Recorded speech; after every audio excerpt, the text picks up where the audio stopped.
What is up, everybody? Welcome back to the channel. So we made it back from Delaware. First thing, because I saw a lot of comments about it, the final race. Dave Fiscus ended up winning the event. However, I did not show it because there was two pairs left. First pair went down on X275 and the dude blew up and oiled the track down. So there was a huge wait while they cleaned up the track and we were packing up and stuff, and I didn't film it. So I'm sorry. Next time, I promise I'll put the final round in there. But today we have this airboat here. It's got a 450 cubic inch LS motor. I'm not sure what cylinder head is on it. I have to dig into it a little bit, but it does have a Whipple supercharger on it. They claim 900 horsepower.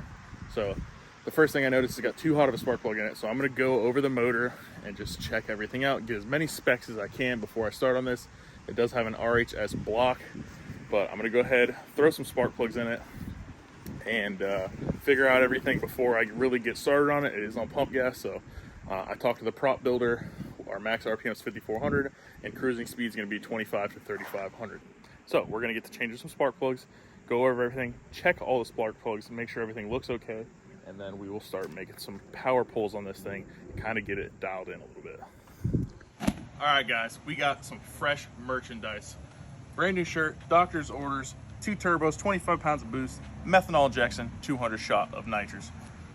Between June 10th and July 5th, you can head on over to CletusMcFarland.com. Every $5 you spend gets you entered to win the American flag jet boat and a Crown Vic. So head on over to CletusMcFarland.com, pick you up some fresh merch.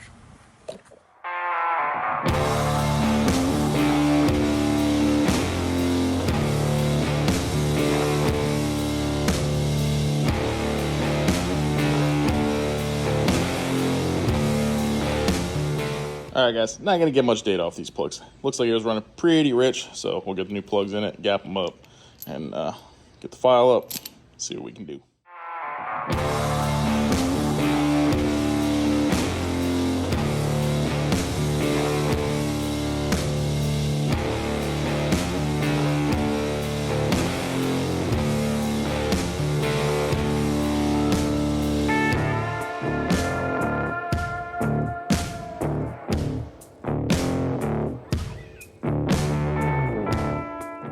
All right, fresh set of spark plugs are installed. I gapped them at 25 thousandths. I don't know how much boost this thing's gonna make, but I figured that's a good starting point. Start having issues, we can tighten it up a little bit.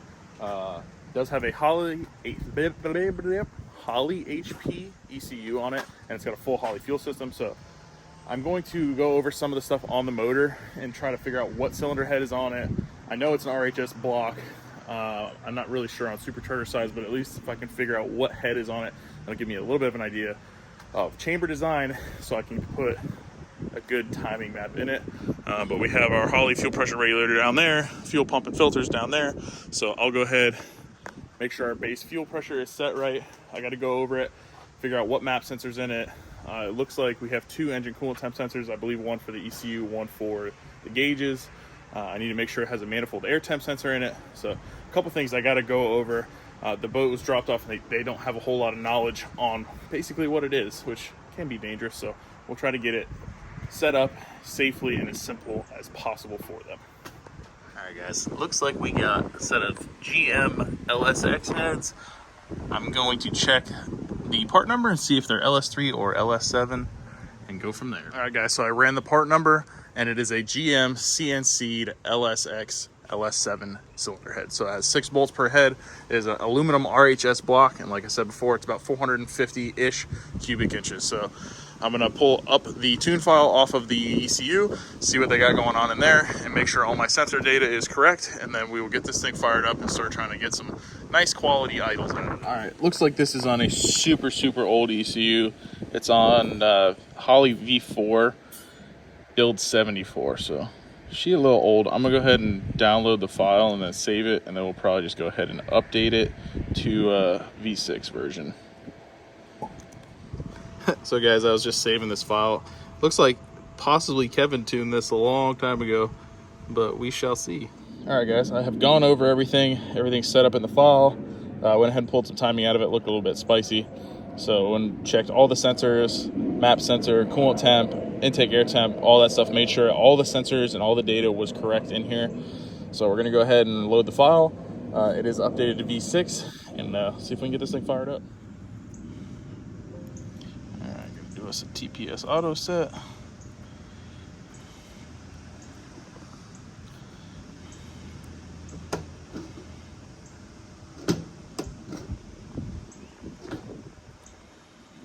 Cool. All right. Use the data log going. See if we can't fire this thing up.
You know why alligators are ornery?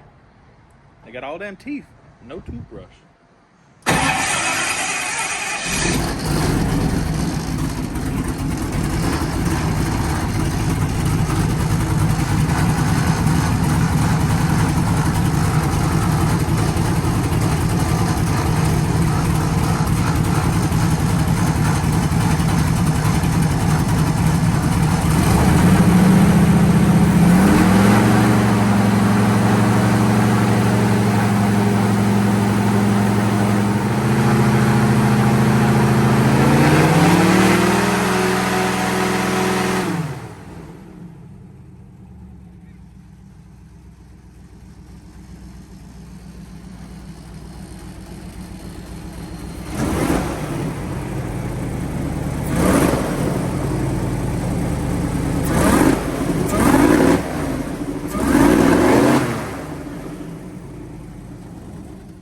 Alright guys, it's a little hard to see, there's a bunch of dust on my laptop now, but we've done quite a few little pulls here and there, just getting the fueling dialed in. Everything looks good, wide open. I do have a very rich tip in, so we're going to have to go ahead and fix that. Here is our longest pull here, like if he was making a solid rip. I do having it allow about 15% correction, not a whole lot. Looks like we saw 9.6 pounds of boost at peak. Pull a little bit of fuel out. I see it trying to pull just a little bit, so we'll pull just a tiny little bit out and smooth it up and make it hardly use any compensation at all.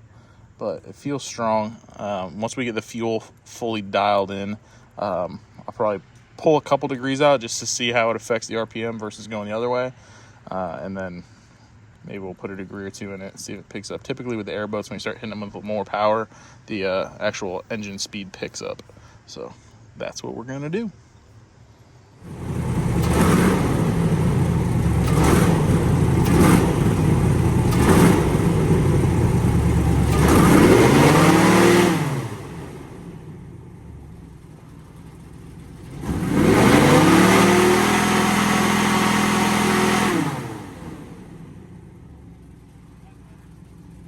All right, guys, everything is looking good. So I'm going to go ahead and pull a spark plug out, look at the timing, and then we'll decide if we're going to put in some or take some out. But everything looks great. Got rid of that rich tip in. So everything's clean. Get the plug pulled out, check a few of them, make sure our timing is right, and then we should be pretty much finished up with this. I'm going to let it sit all day and then check the cold start up on it, and then should be good to deliver it.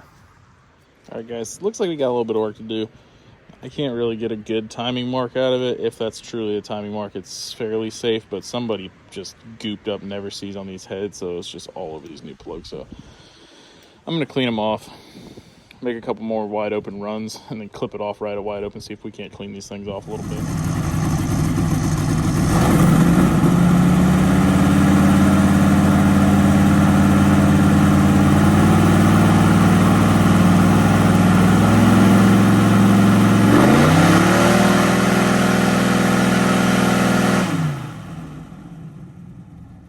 All right, guys, we're going to leave it there. It's starting to eat at the supercharger belt a little bit, so I'm going to stop making some wide open throttle pulls on it, and then everything looks good. The timing mark looks good. I put a degree in it, didn't really pick anything up, so I just backed it off a 1.5 degrees. That should be safe.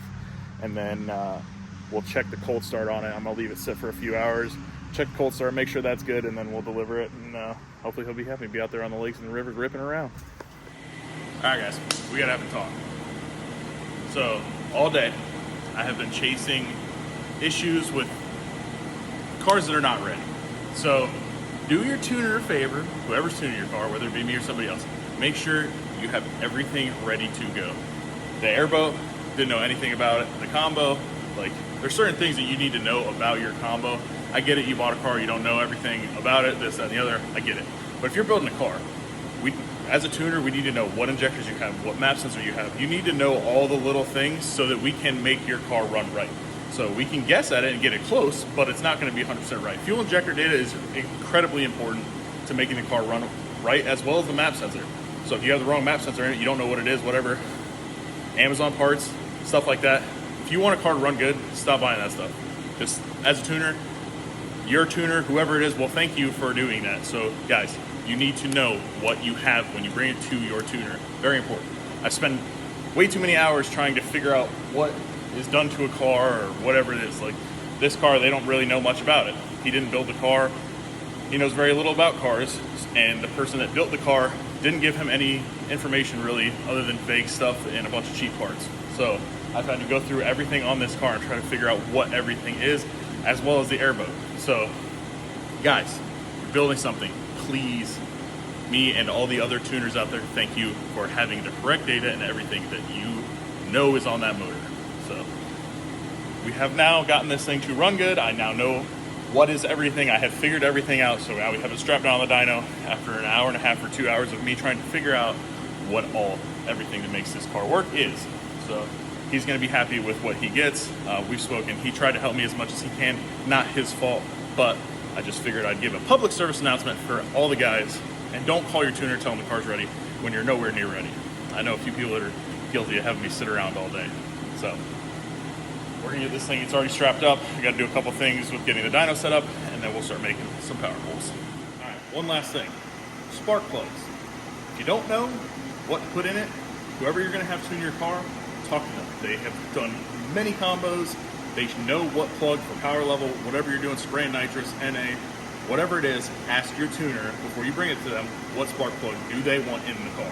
So a lot of my customers will ask me that, but like this one, too hot of a spark plug, the airboat, way too hot of a spark plug. So this car is a pain in the butt to change plugs on. It'd been nice if the right one was in there, but they're doing the best with their ability. So if you don't know, ask. Free question, makes your tuner's life a lot easier. All right, let's go make some horsepower.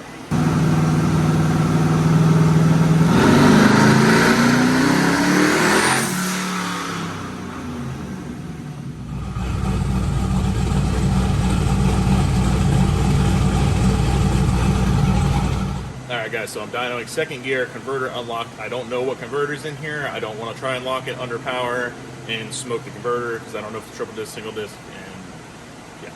So right there was about 12 pounds. I got to do something with the straps in the back because of where the gas tank is. It's really hard to get the car where I want it cinched down. So I'm going to do some stuff in the back there because it felt like the strap either came loose or moved or something. So I'm going to fix that real quick and then we'll start making some more pulls.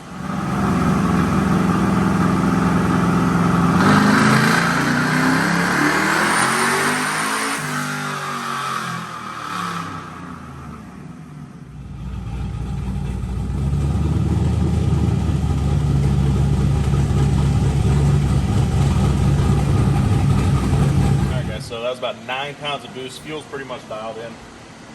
I'm just going to chip away at a couple little things. I'm probably not going to turn the boost up just because it's on pump gas, and that's pretty dang good power considering we're on a 26-inch wheel. So I'll probably leave it right there for now, get everything cleaned up, make it drive nice for him because he just wants to drive it right now. Later on, put some better fuel in it, we can start turning the boost up a little bit, but I think 9 pounds right now so he can drive the car, get used to it. He should be happy.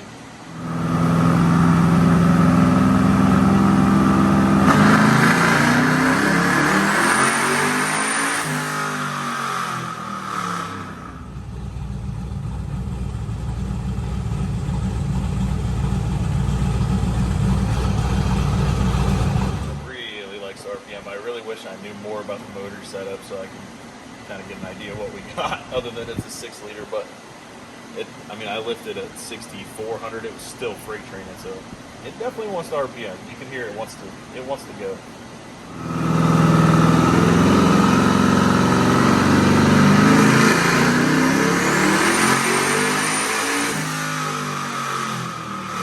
Alright guys, I'm gonna leave it right there. 628 horsepower, 644 foot-pounds.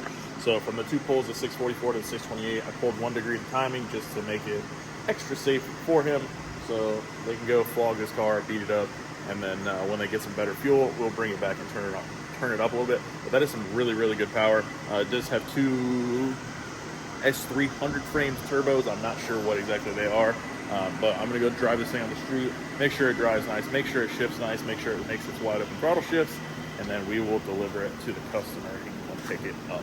And that'll be it for today. Unfortunately, the windows don't roll down.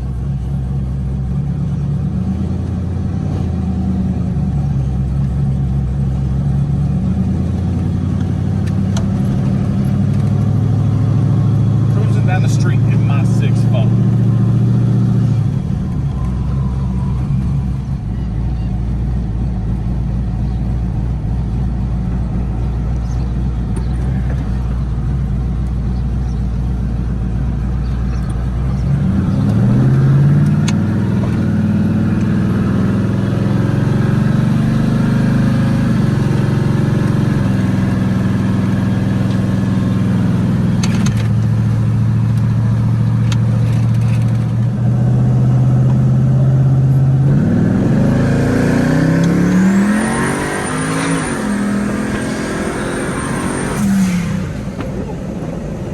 She's a little rowdy. A little bit. Big old heavy wheels, killer. Look, trans shifted that. Cruise is nice. Air fuels look great. She should be good to go. This thing with a little bit of E85 and like 15 to 20 pounds should be pretty spicy.